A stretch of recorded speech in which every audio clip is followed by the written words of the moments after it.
will be presented by co-founder Lucas Pinoli. Come to the stage. You have the floor, Lucas Pinoli.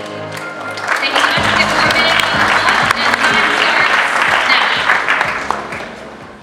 Hi everyone, my name is Lucas Pinoli. I'm a co-founder and the finance director here at Aero Technologies. We help aviation companies create digital twins of their assets in order to reduce their costs and eventually drive new revenue streams. Most people think about commercial aviation as just the airlines, but the reality is we're a multi-trillion-dollar industry of an entire value chain comprised of companies that you've likely never even heard of before. These companies, our customers, are constantly asking the questions that you see on the screen. And when you have an entire industry that's asking questions on a daily basis, and they don't have a way to properly address them, you get a problem. You get a $44 billion annual problem simply because the software tools that are available to me today are not good enough to meet the demands of a modern aviation industry.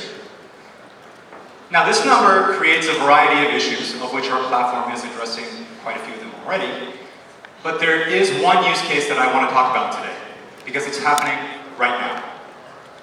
Fake asset certificates, manipulated data has been discovered all across our supply chain. Now this scandal has completely rocked our industry, and understandably so, because we brand ourselves and we pride ourselves in being a safety-first industry. Just this morning, when I was practicing my pitch for this event, another major European airline found fake parts in their engines. So as I mentioned, that's just one use case that our platform does indeed address under the safety umbrella. We mainly help our customers, however, achieve their commercial KPIs, because when you're able to digitize aviation assets that contain the documents, all of the data, safety records, and you put them on a neutral, private, and permissioned blockchain platform, you can start to collaborate on these assets first within your own organization, and then eventually with your business partners.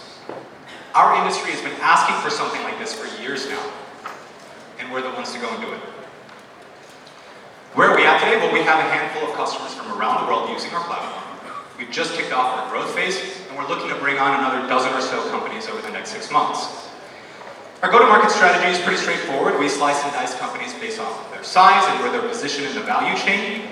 And we have some really important key strategic partners who have helped brand us as a serious company in an otherwise very conservative aviation industry.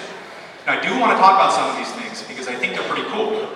We are the only technology startup that's working with the United Nations ICAO. That is the global regulatory agency that oversees all of your regional regulators. 3 weeks ago, we launched a sustainability module with the largest green auditor in our space called Verifavia. And as of 2 weeks ago, we started to enter China's market. Backed by the China regulator and also backed by an international trade organization based right here in the US called AFRA. Our business model is also pretty straightforward. We have a SaaS component that's comprised of a per module, per user, per asset basis. We do also have non-recurring revenue. That's really only for the larger companies that we work with, and we're already planning to start to use this by integrating with some of the existing players in the market right now.